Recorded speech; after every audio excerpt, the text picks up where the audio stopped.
I used to always be inconsistent with my action.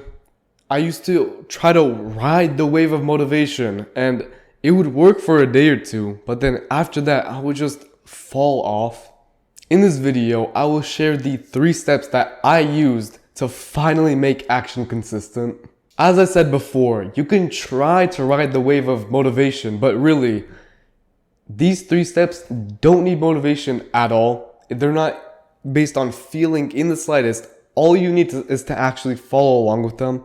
So as a little preview of the video, I would ask you to take notes, or at the very least, set a reminder on a sticky note or anything to actually use these 3 steps, because the sooner you use them, the sooner you'll change your life. Number 1, environment. Your environment makes it either super easy or impossible to do anything. Because imagine you're trying to do a diet, and in your house there is nothing but snack food and soda and chips and cookies. Imagine trying to do a diet in that kind of an environment. It's impossible, right? And yet that's what we do to ourselves in the things that we want to take action in. You want to start running, but then you have to spend 30 minutes trying to find all your running equipment. You want to go ahead and write that book you've always wanted to, but accessing the Google Doc for it takes another 20 minutes. You want to do stuff, but then you make the stuff that you want to do hard to do. The easiest way to do stuff more often is to make it easy to do.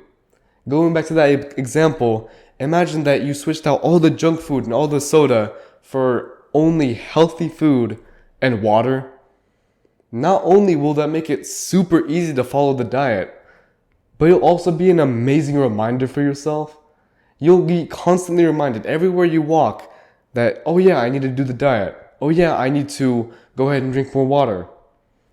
It's that simple. The first step is to make it as easy as possible. But if you just do this 1 step, it doesn't guarantee that you'll take action. Just because it's easy doesn't mean that people do it. This is where the 2nd step comes in. Number 2, habits. How are you watching this video right now?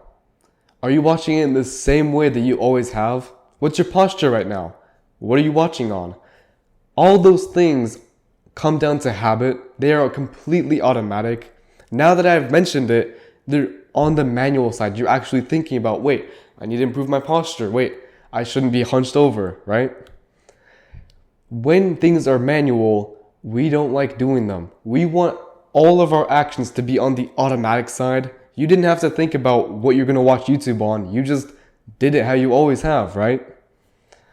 Whenever we think about things, we do them less often. How do we do this? The easiest way that I would do it is to just do it for a minute or two a day. If you do it daily, it's more likely to become a habit.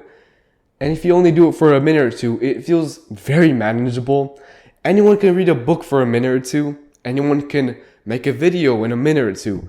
It doesn't have to be a long period of time. All we want to build up right now is the habit so that later we can always build up. We're building up the foundation before we build up the house. But with those 2 steps, you might take action. But what happens on the bad, unmotivated days when you're just in a rut? This is where number 3 comes in. Number 3, enjoyment. If you like doing stuff, you'll do it more often. Think about all your favorite activities that you love doing. Do you not want to do them even if you're feeling bad that day? No, of course not. If you're feeling bad, you'll still play video games. If you're feeling bad, you'll still eat some cookies, right? It doesn't matter what kind of a day you're experiencing if you like doing that thing.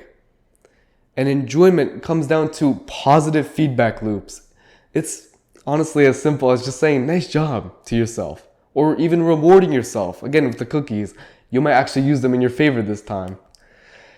It doesn't matter as long as it's some kind of positive reinforcement. Again, even high-fiving yourself. It sounds funny, but really, it works. And a little side note that I'll mention here.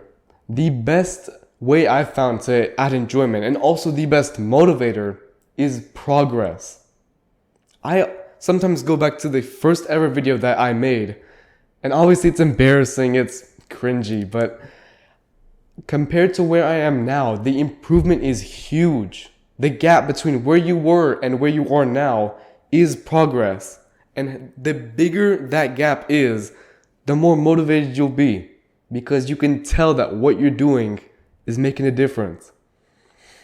So just every now and then, go back to how I used to be. If you've been dieting for a while, you can go back to your old progress pictures and see how much you've improved. It's honestly wild when you look back after a few months. And it's a huge difference, even if it doesn't feel like it is. And now that you have everything in your power needed to take action continually, you might as well do it. You know how to make it easy, you know how to make it automatic, and you know how to make it fun. The only thing holding you back right now is to implement it. That's why I mentioned at the start of this video to take notes and put a reminder for yourself. Because we all get caught up in those periods where we watch a video like this, we feel so hyped up, but then after the video is over, we completely forget everything they yapped about. We only implement what we remember. Because you wrote down the notes, because you put a reminder on, you're gonna go ahead and remember to do all this. And again, these steps don't need motivation at all. You can do these whether you feel like it or you don't. And guess what? When you implement these strategies, it'll be difficult not to take action. If you're interested in learning how to take action the first time, I wrote a free guide about procrastination down in the description.